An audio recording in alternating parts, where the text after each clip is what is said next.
แผ่นดินเราเรียกหา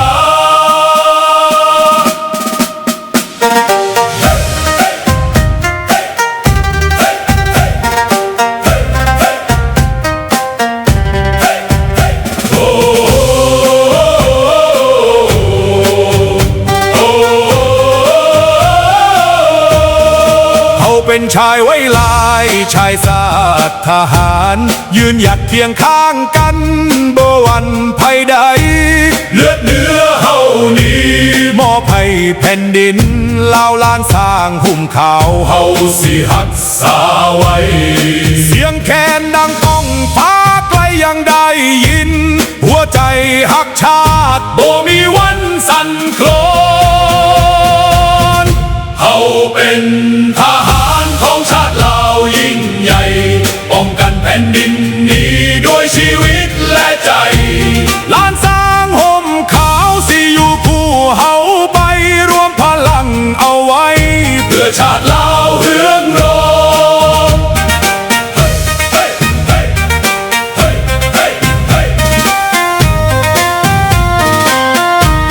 ยามศึกมาใกล้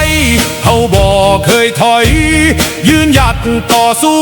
เพื่อคนลาวทุกคนจากภูเขาสู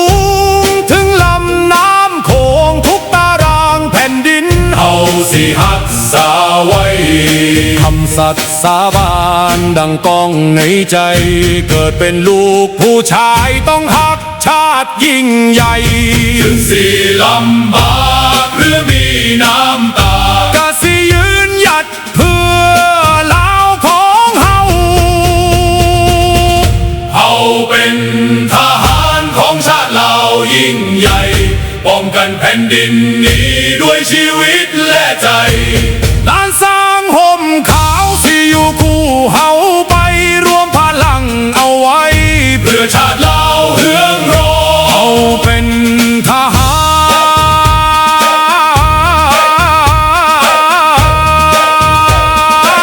รของชาติลาวยิ่งใหญ่ป้องกันแผ่นดินนี้ด้วยชีวิตและใจ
สบายดีพี่น้องสบายดีเบิดทุกท่านทุกคนเนาะมาพบมาพอกันอีกตามเคยพี่น้องได้ยินดีบ่ได้ยินดีบอกในเด้อพี่น้องเด้อเสียงดีบ่1 ตี 1ให้รถก็ได้ยินดีเนาะเพราะว่าเพื่อความแน่ใจเนาะสบายดีพี่น้องลูกหลานคนลาวคนไทยอยู่ไสก็แล้วแต่เทียบหอมเสรีภาพและประชาธิปไตยทุกท่านพี่น้องมาพบมาพอกันอีกตามเคยโอ้ยจงหนวดในหนึ่งเด้อพี่น้องเด้อขอโทษเด้อยุ่ยำยักเนาะดังนั้นมื้อนี้มีประเด็นสำคัญที่จะมาอบรมกับพี่น้องเฮาสบายดีน้องจันทวี thank you มีประเด็นสำคัญบ่ว่ามีการออกมาเว้ามีแปลงคำเว้ารัฐบาลลาวขบวนการแนวลาวมั่างชาติแปลงคำเว้าเพิ่นบอกว่าในต่างประเทศนี้เป็นขบวนการหักบ้านเกิดสบายดีรนี่ขบวนการหักบ้านเกิดเกิดขึ้นแล้วก็การทูตประชาชนฟังให้ดีการทูตประชาชนการทูตประชาชนแม่นหยังการทูตประชาชนแม่นการขี้ตัวเป็นการหลอกลวงเป็นการตัวยั่วเพราะว่าขบวนการสันติภาพเมื่อก่อนเฮาได้มีกระบวนการสันติภาพคำเว้าแต่ก่อนที่ให้เฮาตายนั่นเป็นหยังสันติภาพมาแล้วเดี๋ยวนี้เขาเปลี่ยนเป็นแนวใหม่สันติภาพมาแล้วผู้เด้อบ่มักเฮ้อหนีจำได้บ่มีผู้ใดจำได้แน่1975บอกว่าขบวนการสันติภาพนักเรียนนักศึกษาดีใจสะเอิกสะเอิ้นสิได้ถูกต้องปรองดองกันสบายดีน้องธนพรอันนั้นบอกว่าสันติภาพมาแล้วตายย้อนสันติภาพนี้ครึ่งล้านคนลาวแตกหนีไป2 ล้านอันสันติภาพมาแล้วได้บาทนี้มาอีกแบบใหม่มาใหม่ขบวนการหักบ้านเกิดฟังแล้วขบวนการหักบ้านเกิดมันจำเป็นบ่สิมีขบวนการหักบ้านเกิดพี่น้อง Est-ce qu'il est nécessaire มัน nécessaire บ่มันมีความจำเป็นบ่จะมีกระบวนการหักบ้านเกิดคนเฮามันหักอยู่แล้วบ้านเกิดพวกผีตายภาคนี่มันบอกว่าเฮาจำเป็นต้องมีกระบวนการหักบ้านเกิด50 ปีต่อมาเฮาต้องมีกระบวนการหักบ้านเกิด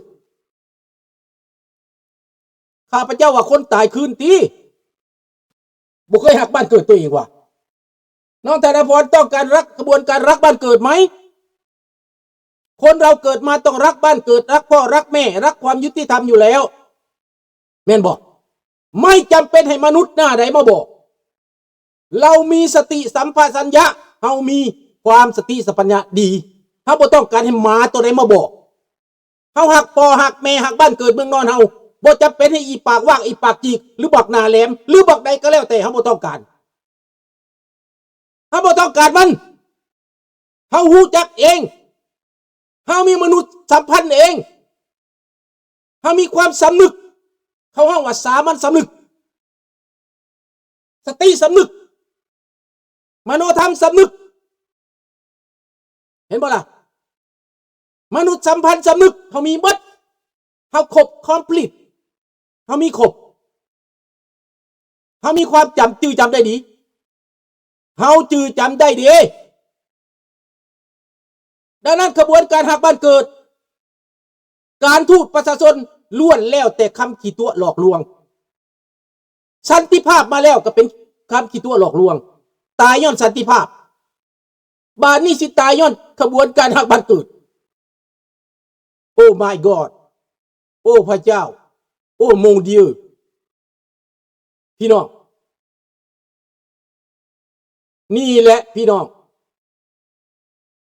ดังนั้นพวกมันกระทำในต่างประเทศอยู่บ้านข้าพเจ้าก็มีกระบวนการแบบนี้นะกำลังจัดสรรกันอยู่นี่นะ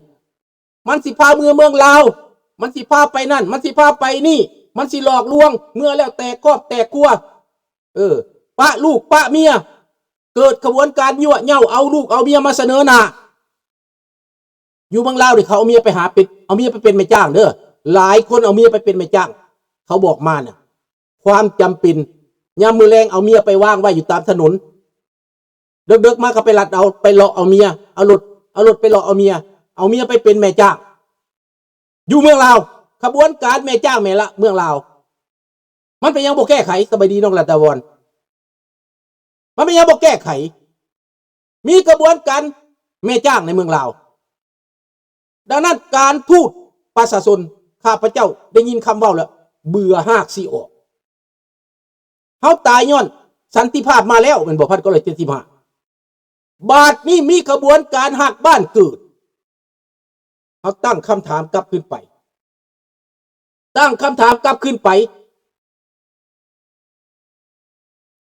ถามว่าขบวนการหักบ้านเกิดและการทูตประชาชนว้าวสวยงามตอน1975เขาจำได้ว่าคำว่าสันติภาพมาแล้วไผบ่มักเฮอหนีและเขาตายมาแล้วเขาตายมาแล้วย้อนคำว่าอันสวยหรูอันนี้มื้อวานนี้มื้อเช้านี้ข้าพเจ้าเห็นนางขันธลีราชสมบัติโพสต์อย่างภาคภูมิใจออกมาอยู่อเมริกานางคันธลีราชสมบัติขอโทษเด้อน้องเด้อที่ว่าสื่อเจ้าเป็นคนดัง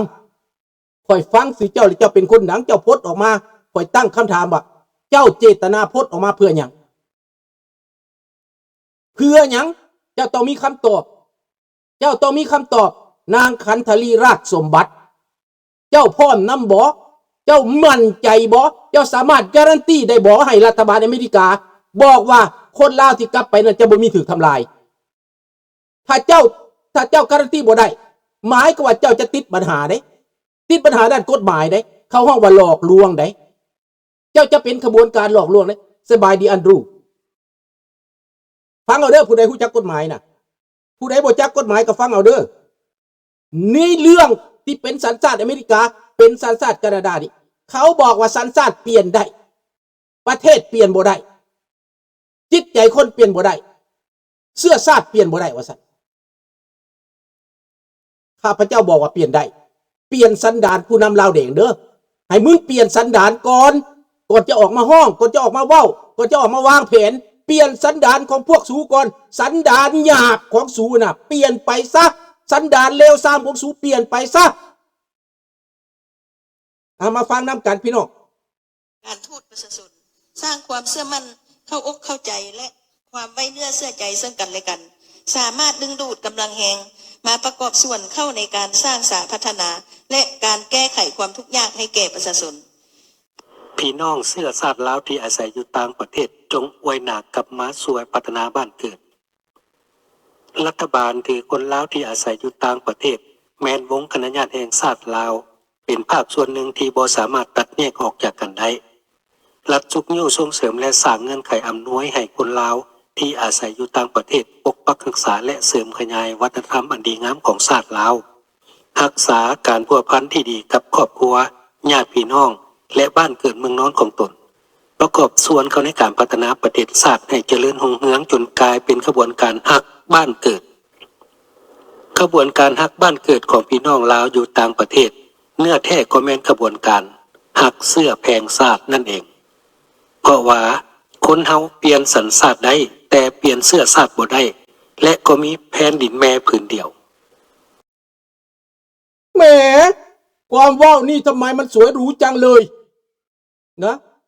สดสวยงดงามจังเลยโอ้ยหน้าอ่อนซ้อนเป็นตายักกับข้าพเจ้าน้ำตาตกแล้วเดี๋ยวนี้นะน้ำตาตกแล้ว